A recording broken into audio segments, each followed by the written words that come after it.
Continue de publier Red Sonja en version française pour le plus grand plaisir des fans de la guerrière à l'épée.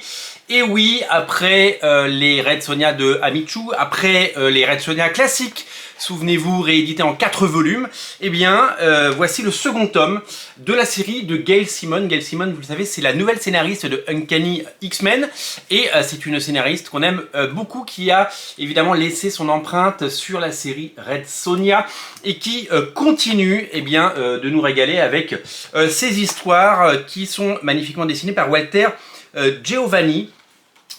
C'est tout simplement eh bien, une nouvelle version. Vous savez qu'aux États-Unis, l'éditeur Dynamite eh bien, propose des nouvelles séries Red Sonja de façon assez régulière, avec évidemment des nouveaux numéros un petit peu tout le temps, et des changements d'équipe de créateurs pour pouvoir proposer des variations et des nouvelles histoires.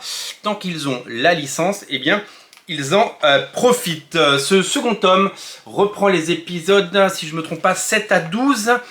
7 à 12 exactement, de la série Red Sonja The Art of Blood and Fire, publiée aux États-Unis en 2014. Ah ouais, ça fait 10 ans, rendez-vous compte, avec des couvertures somptueuses qui sont rééditées à la fin. Pour vous aider à la fin de l'album, voici donc là le tome 2, vous voyez le tome 1 qui est ici, et le tome 3 apparaître. Qui devrait arriver un jour, puisque Graf Zeppelin fait un travail de mémoire et d'édition assez conséquent. On ne sait jamais trop quand ça sort, voilà. Jolie façon de le dire. L'important est de l'avoir, l'important est que les livres soient beaux, et l'important c'est d'avoir du Red Sonja en version française, à destination d'un large public qui, je l'espère, s'y retrouve. Vu que Graf Zeppelin continue à éditer Red Sonja, j'imagine que les ventes sont au rendez-vous, puisque c'est quasiment le 10e album de Red Sonja que nous avons. Donc je pense que le succès est là et que vous adorez cette série. Alors, cette série donc reprend les épisodes que je viens de citer.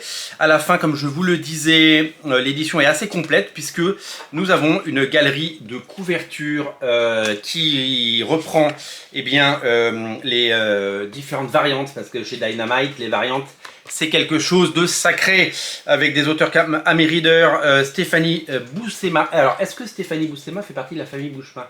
Je ne sais pas, j'imagine que oui, peut-être. Nairo Fino, une autrice qu'on aime bien.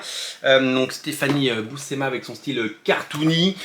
Nous avons également Stéphanie Hans, Cocorico, Stéphanie Hans. Nous avons également donc encore Stéphanie Buscema. Est-ce qu'il n'y aurait que des autrices? Eh bien, c'est bien possible que la part belle ait été faite aux dessinatrices de comics, avec Alison Son.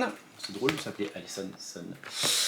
Mais également, donc encore une fois, pour chaque numéro, une couverture de Stéphanie Buscema, de Emmanuel Lupacchino, qu'on connaît bien chez Marvel et DC.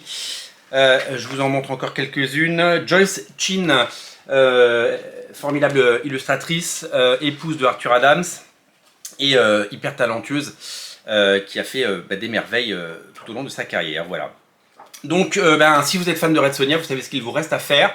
Cet album est disponible eh bien, chez votre libraire, et en attendant évidemment d'en avoir plein d'autres à se mettre sous la dent, Red Sonja, qui s'appelle L'Art des Flammes et du Sang, c'est disponible eh bien, partout où on vend de bons comics, tout simplement. Et je vous invite évidemment à vous abonner, je vous invite à mettre un pouce en l'air, je vous invite à laisser un commentaire ou à partager cette vidéo. Et vous pouvez retrouver en lien en descriptif de la vidéo eh bien, mon compte Tipeee, le compte Tipeee de Radio Comics, pour soutenir la chaîne si vous le souhaitez. Salut!